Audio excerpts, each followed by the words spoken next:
para o ministério. Não estamos aqui na terra para lutar, eu quero lutar, né? Às vezes a gente pensa, as pessoas gostam demais de luta, né? Poxa, né? Os filmes onde 100 pessoas na média morrem, tem bastante, né? Acho que 100 pessoas às vezes é pouco. E ainda lutam pela justiça. Mas se os caras são inocentes ou não, os coitados que morrem, ninguém liga, né? Só o herói que importa. Essa luta não é a luta espiritual.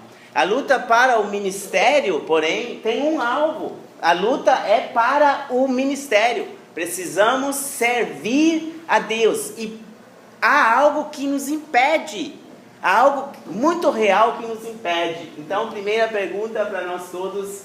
Você lembra de uma situação em que o povo de Deus, pode ser do Antigo Testamento, estava hipnotizado e parado para servir a Deus? Vocês lembram?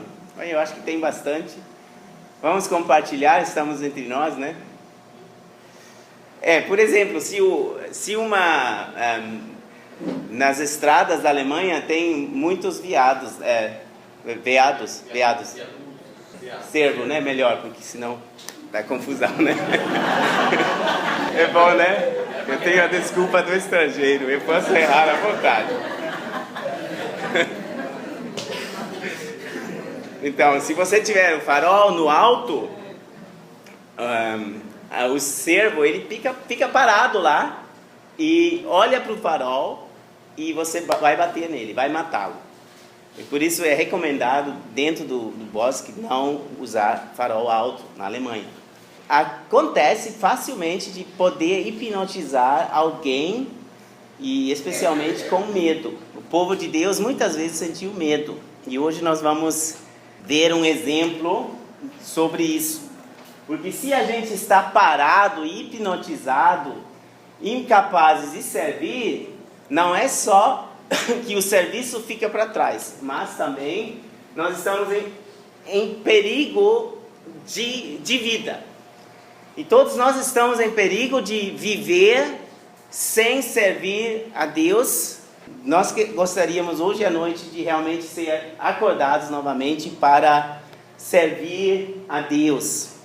Então, o exemplo que eu trouxe é do Antigo Testamento, para nós um exemplo bem conhecido, a história de Davi e Golias. Vocês podem ver como o povo de Deus, um exército inteiro do povo de Deus fica parado e hipnotizado. Um mês passa e eles não fazem nenhuma outra coisa do que tremer e ficar parados. Eles olham para um inimigo muito grande, o Golias, e o Golias ele faz aquele grande desafio. Não vou contar tudo, vou apenas escolher alguns versículos, esperando e pensando que a maioria conhece esta história, porque eu queria destacar somente a luta espiritual. Então, a luta espiritual é a lição que temos especialmente no Antigo Testamento. No Antigo Testamento nós temos muita luta carnal. E a Bíblia nos diz em Romanos 15, versículo 4: pois tudo o que foi escrito no passado foi escrito para nos ensinar, de forma que por meio da perseverança e do bom ânimo precedentes das Escrituras mantenhamos a nossa esperança. Então a palavra de Deus usa figuras e sombras, acontecimentos no passado, para nos dar esperança hoje, para nos ensinar hoje coisas importantes. E hoje existem Golias que nos amedrontam e que ficam na nossa frente. Então, precisamos saber, primeiramente, onde está o inimigo e qual que seria esse inimigo.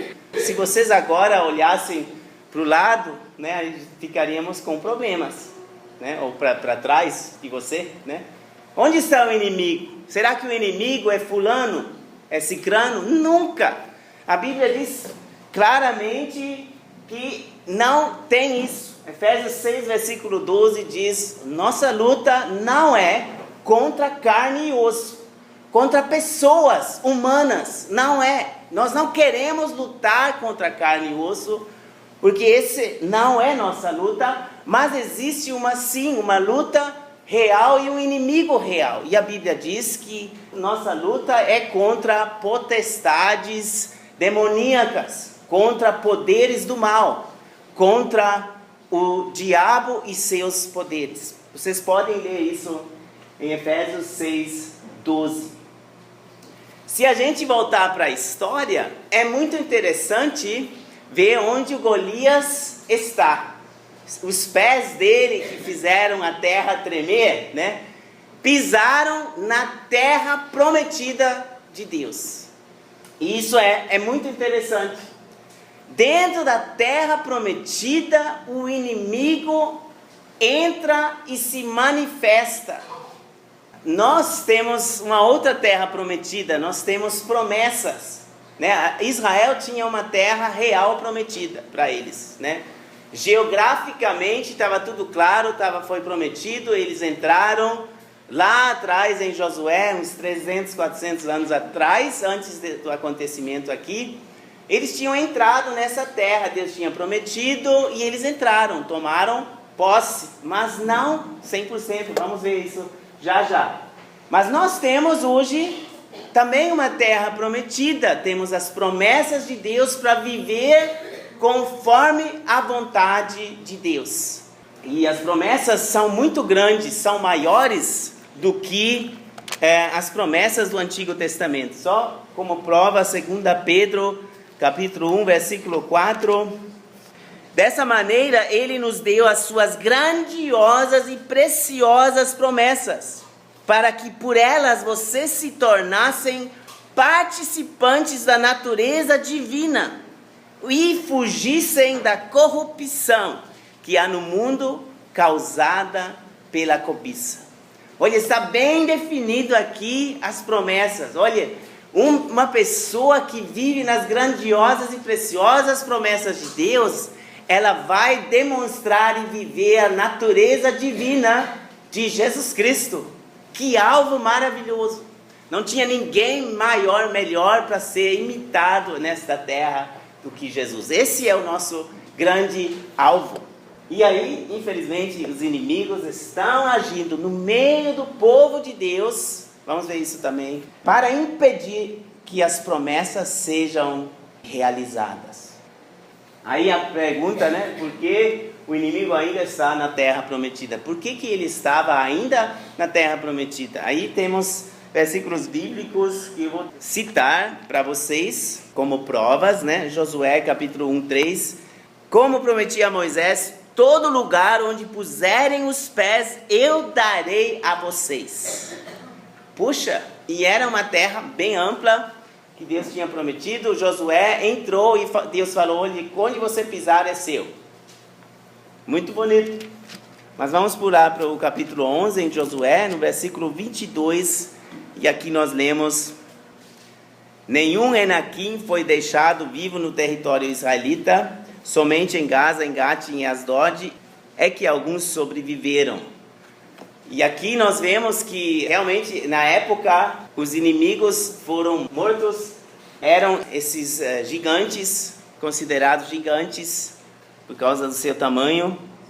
E nós lemos aqui: Josué não conquistou tudo, ele deixou algo não conquistado, promessas não conquistadas. É claro, nós aplicamos isso hoje espiritualmente. Contra o inimigo, nós temos que exterminar o nosso inimigo, que é o diabo. Não são pessoas, certamente que não, mas se deixarmos a ele lugar, ele vai desenvolver força contra nós. E aí, hoje é o mesmo problema. Nós conquistamos as promessas de Deus, ou tomamos posse delas, é o que Deus diz. Por exemplo, Paulo diz a Timóteo: toma posse da vida eterna. Toma posse. E aí vocês podem se perguntar: em quantas promessas eu vivo, eu conquistei, eu penetrei? Por exemplo, o primeiro exemplo aqui, 1 Pedro 5,7, fala Deus nos dá ânimo, Ele diz, olha, não sejais ansiosos, preocupados, joguem as preocupações em Jesus, porque Ele está preocupado com vocês. Simples. Para isso não precisamos fazer um mestrado para entender isso, né? Jesus está preocupado comigo, Ele é meu Senhor, Ele cuida de mim. Então, preocupação nunca mais precisa ter lugar em nossas vidas. Não é assim que a gente se comporta, é assim que Deus promete, mas a gente ainda se preocupa.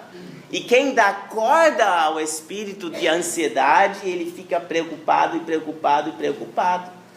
E você tem que insistir em jogar, em se ligar com a promessa e cumprir com a sua parte da promessa. Jogue fora a ansiedade. E então Ele dará para você o seu cuidado, que você sinta, Deus está cuidando de mim. É um grande desafio a gente tomar posse da promessa. E se nós não fizermos isso, nós vamos deixar lugar para que o inimigo cresça e cresça. E foi o que aconteceu. O inimigo ficou muito forte. E de repente ele aparece com toda a força. Sabe, na vida cristã não é assim, que a gente não tem mais problemas. Você pode vencer numa etapa e depois de 10, 15 anos você tem problemas que você achou nunca mais ia ter. Mas não é tão fácil. Eu sei de pregadores, eu lembro de um caso que... mas é só um exemplo entre muitos, pode acreditar. Que disse, puxa, de repente eu tinha vencido essa mania de falar mal, sabe? De xingar mesmo. E de repente surgiu de novo essa xingação, batia no dedo, doía e começava a xingar, saía automaticamente. Outro irmão disse, olha, com 30 anos, a questão de dinheiro não era problema para mim. Agora ele tem 50 anos, esse tema dinheiro está lhe preocupando. E há muitas coisas bem mais severas e graves, por exemplo, irmãos que querem ajudar outros para sair das drogas e se envolvem e ficam dentro das drogas. Tem tudo isso.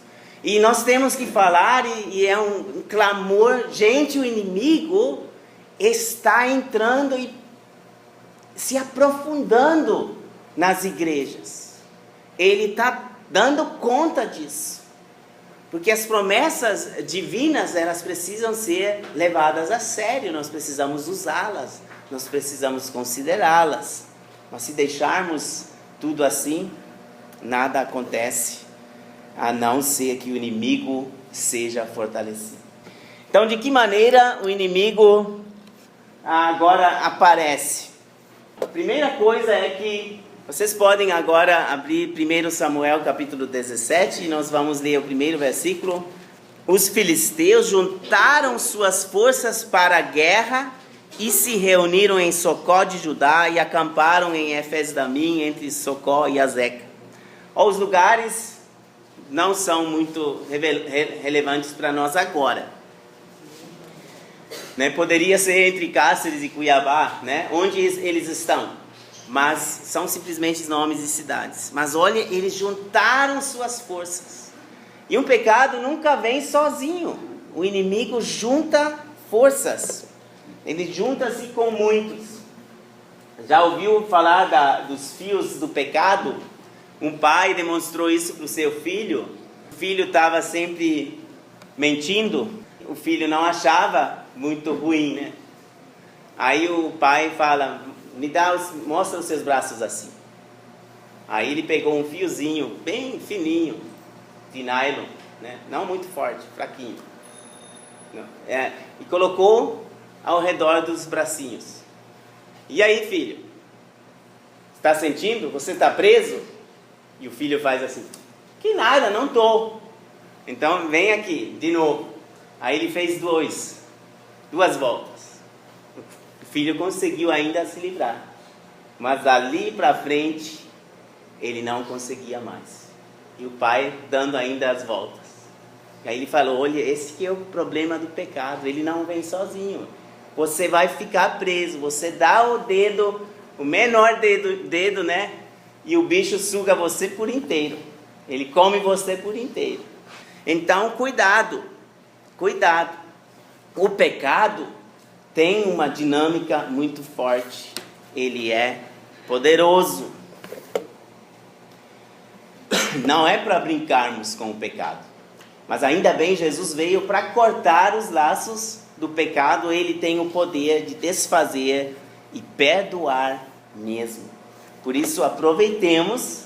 E quem sentiu esse poder e foi escravo e é liberto, ele não vai querer voltar para ser preso novamente.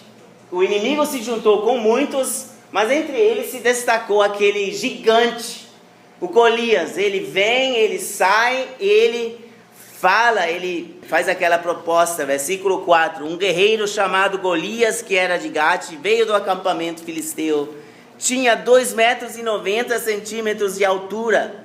Usava um capacete de bronze e vestia uma couraça de escamas de bronze que pesava 60 quilos.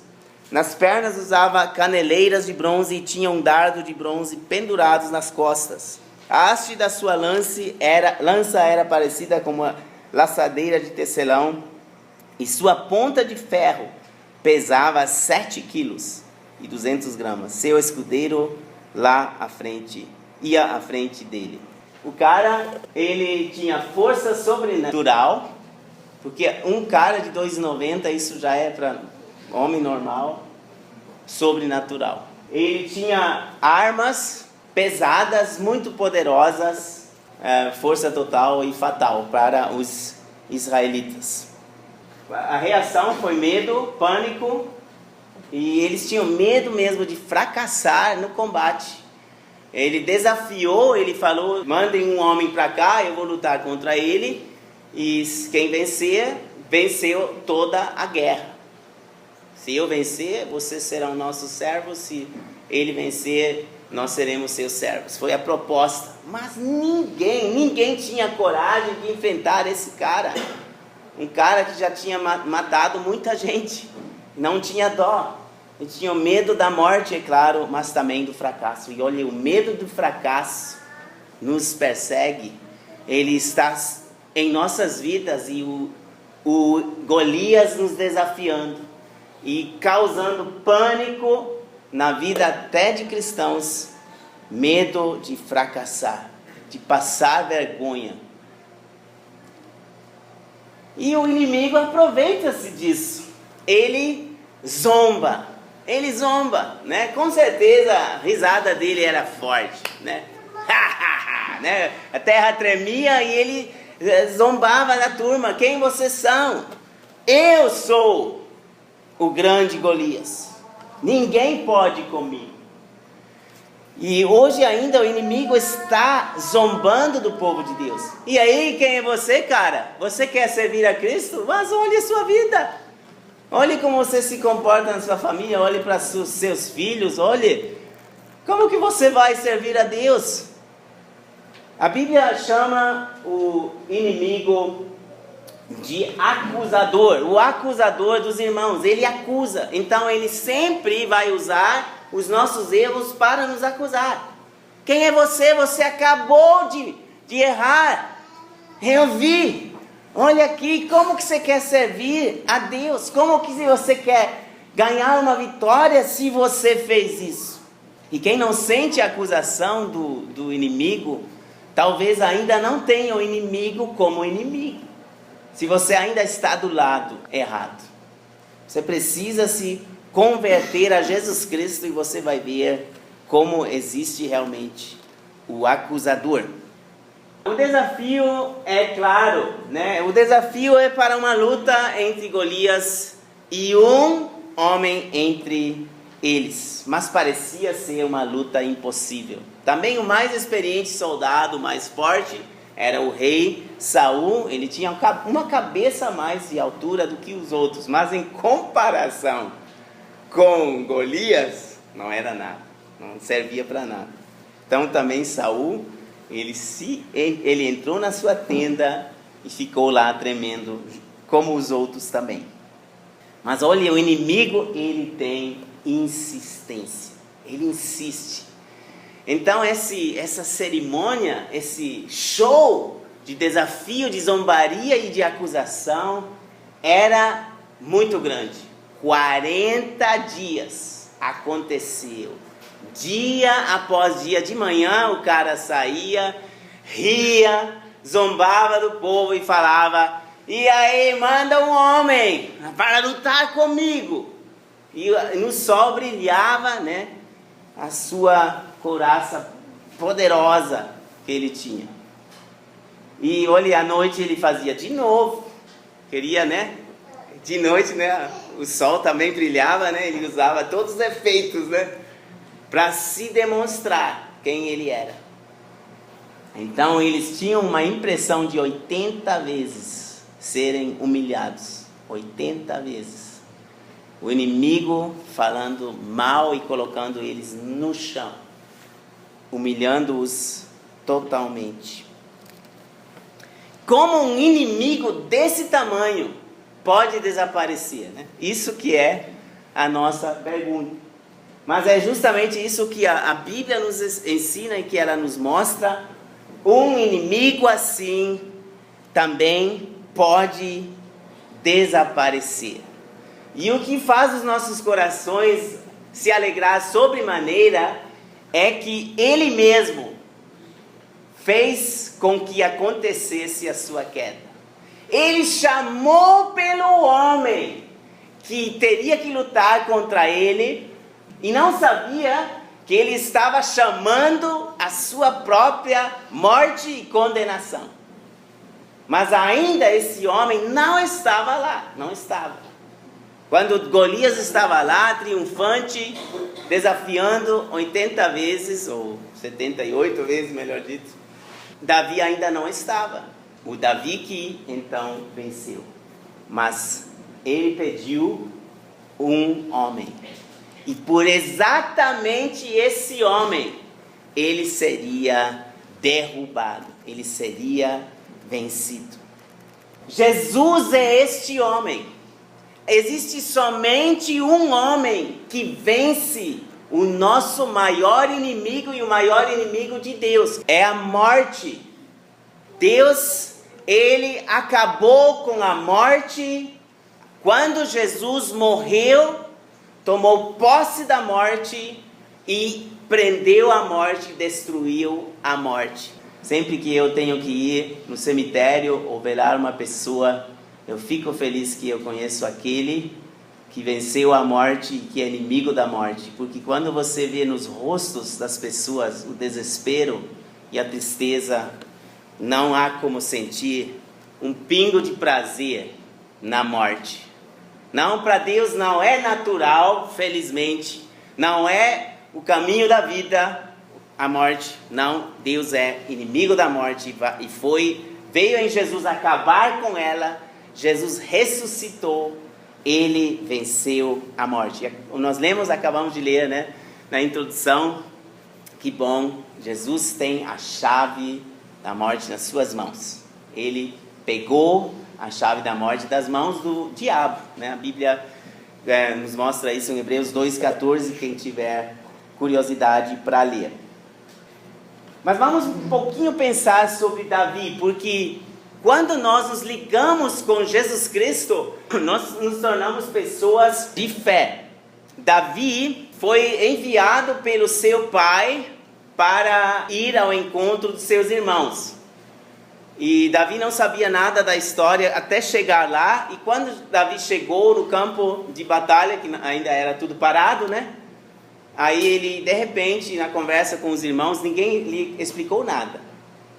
De repente o homem aparece, Golias faz aquele desafio e Davi imediatamente diz: não pode, isso não pode, é terra prometida, esse inimigo não pode estar aqui, ele não tem direito. Ele era o único que viu isso. Se você pertence ao povo de Deus, você tem direito às promessas de Deus. Mas é tão importante você se tornar uma pessoa que faz parte do povo de Deus. Você é cristão, você pertence a Jesus Cristo de verdade, porque se você pertencer a Ele, então você tem direito da promessa, também da vida eterna e da vitória sobre todos os outros inimigos. Então, quando Davi então disse não pode, e ele falou, esse homem tem que morrer, aconteceu uma reação do seu próprio irmão. Uma reação que poderia desencorajar e demais. Porque em vez dos irmãos e dos soldados falarem, Davi, que bom que você quer lutar contra ele, porque ninguém tem a coragem. O Eliabe fala, quando Davi fala, versículo 28, em 1 Samuel 17, ele fala, quando Eliabe, o irmão mais velho, ouviu Davi falando com os soldados, ficou muito irritado com ele e perguntou, por que você veio até aqui? Com quem deixou as ovelhas? Sei que você é presunçoso e que o seu coração é mau. Você veio só para ver a batalha. Olha, a maior resistência, se você andar com Jesus, pode vir dos próprios irmãos em Cristo. Com certeza, se prepare. Se você levar a sério o caminho de Deus, então vai ter resistência de irmãos até irmãos em Cristo. Claro que vai ter. E o inimigo está usando-os para desencorajar você. Não ligue. É bom termos irmãos, e é muito bom, é prazeroso, mas nós todos vamos ter que passar por essa decepção, porque todos são feridos pelo pecado e então começam a lutar errado. É que o Eliabe, ele tinha uma coisa que ele não tinha entendido, ele foi humilhado. Sabe o que aconteceu? Veio o profeta Samuel e falou, eu vou coroar dos seus filhos, para o pai do Eliabe, como rei.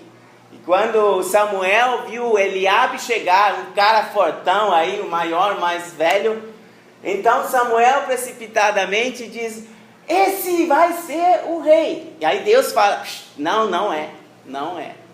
E Eliabe ficou muito humilhado, porque não era para ele ser o rei. Aí foi o último, que ainda nem estava presente, foi chamado Davi, e esse foi ungido como rei. E na presença dos irmãos, Eliabe ainda estava roendo aquele sentimento, eu fui envergonhado. Irmãos em Cristo, é muito fácil a inveja tomar conta dos nossos corações. Nós procurarmos a nossa posição em igreja. Não faça isso. Queira ser um servo, porque aí você não vai ter problemas com posição. Deus vai te exaltar, sem dúvida. Mas se você começar a querer ser alguém, você vai comer esse pão da inveja rapidinho. E você vai ser um inimigo da obra de Deus, garantido. Você vai se opor àqueles que servem e trabalham. E como isso tem hipnotizado a igreja verdadeira de Cristo. Como isso tem atrapalhado a igreja de Cristo. Deus escolheu Davi para fazer o trabalho e Eliabe foi contra, em vez de se alegrar. É assim mesmo, né? Por meio de um homem, era Davi. Para nós, é claro, o principal é Cristo. Davi, ele tinha se exercitado na fé.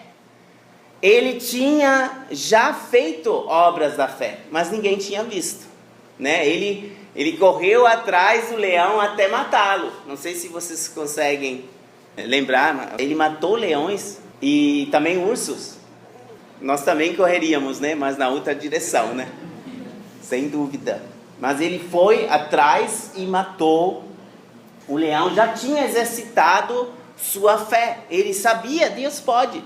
Se eu tenho que cuidar das ovelhas, eu tenho esse trabalho, e Deus vai me dar tudo. para eu cumprir meu ministério. E Deus já tinha dado para ele tudo isso. Davi tinha aprendido o que a Bíblia diz em Efésios 6, versículo 10: sede fortes no Senhor e no poder da sua força.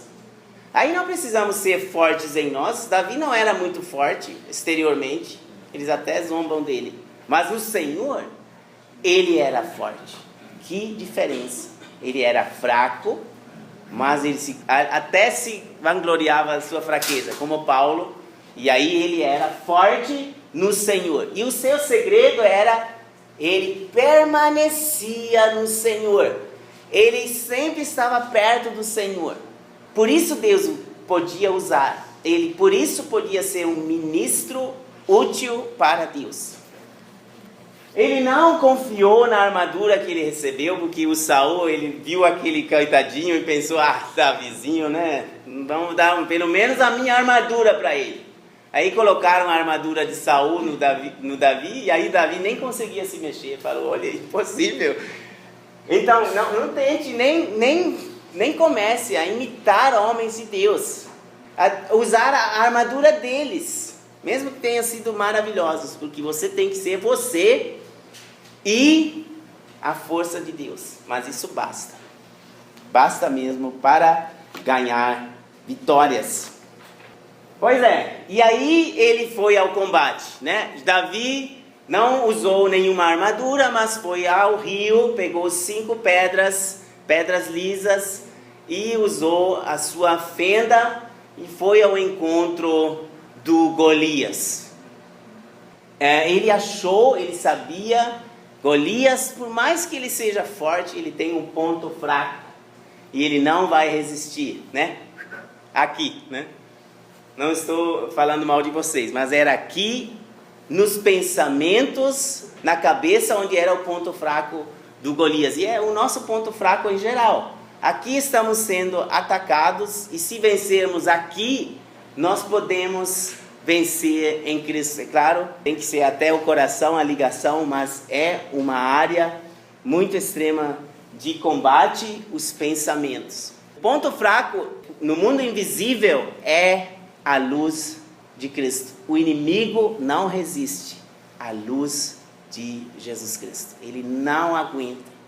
Por isso, Deus nos convida: vem a mim, vem para dentro da minha luz. Não tenha medo, porque aqui as coisas erradas vão automaticamente nos deixar. A Bíblia promete isso. E por isso, ir na luz é a melhor recomendação que nós podemos dar. Você será realmente liberto. Mas a maioria não sabe nem como fazer. Você sabe como ir na luz? Seus pecados confessados a Deus, seus pecados reais, isso é ir na luz. Ir e falar para ele: eu sou teimoso, isso é ir na luz. Eu tenho uma grande teimosia. Senhor, estou aqui com a minha teimosia, não sei onde ela vai me levar, mas ela vai me destruir, por favor, me perdoe. O meu orgulho, isso é entrar na luz. E comece com aqueles pecados que você acha mais difícil para confessar. Confesse eles primeiro a Jesus. E seja forte, não seja mole nessa questão. E assim o inimigo cai também em nossas vidas. Tá, a pedra tirada da água fez o inimigo desaparecer, né? É Jesus Cristo na figura profética, mas realmente o inimigo não resistiu àquela pedrinha que parecia tão fraquinha, mas ela foi bem colocada. Davi interrompeu a festa do gigante, porque ele curtia da situação. Ele estava curtindo. Vai e curte, inimigo, porque não vai durar sua sensação de vitória. Ele estava rindo, zombando daquele cara pequeno. O que você quer aí? E aí a pedra atingiu e de repente ele morreu. É assim como Deus vence suas batalhas. O inimigo acha que tem a vitória e perde. Nunca, jamais, Jesus teria morrido na cruz. O próprio diabo teria impedido isso, se ele não tivesse achado: agora eu tenho ele, o Filho de Deus, eu vou matá-lo, eu tenho o herdeiro e aí eu venço. Foi o cálculo do inimigo, mas é claro que Jesus fez o contrário, ele venceu a ele através disso. Vamos fazer a nossa conclusão. Tem que ser sua conclusão. Se você quiser servir a Cristo, então pergunte-se: o que está impedindo o meu ministério? Você sabe qual é o seu ministério para Deus? É importante você saber, porque senão é somente o poderio do inimigo que está tomando conta em nossas vidas. Você está exercitando esse ministério ou está parado, paralisado, sem fazer nada? Davi, em toda essa história, era o único que não perdeu tempo. Ele andava junto com o seu Deus. Nesses 40 dias ele fez um bocado de coisas. Ele cumpriu as tarefas do seu pai, ele fez serviço como pastor. Aí no último dia ele foi mandado para lá e fez o serviço. Ele não perdeu um segundo. Isso é maravilhoso. Não perca tempo. Levante-se, vai à luz de Deus e você receberá liderança e vitória. Será exaltado não numa vitória própria, mas na vitória de Jesus. E com isso eu queria terminar. 1 Coríntios 15 são versículos preciosos que falam da vitória de Jesus e em continuação do ministério, porque hoje à noite nós temos nos concentrado nessa questão. Então, 1 Coríntios 15, versículo 57, nós lemos: mas graças a Deus que nos deu a vitória por meio de nosso Senhor Jesus Cristo. E agora, assim, nessa vitória de Jesus, podemos servir ao Senhor e nos dedicar à sua obra. Vamos ler o próximo versículo. Portanto, meus amados irmãos, mantenham-se firmes e que nada os abale.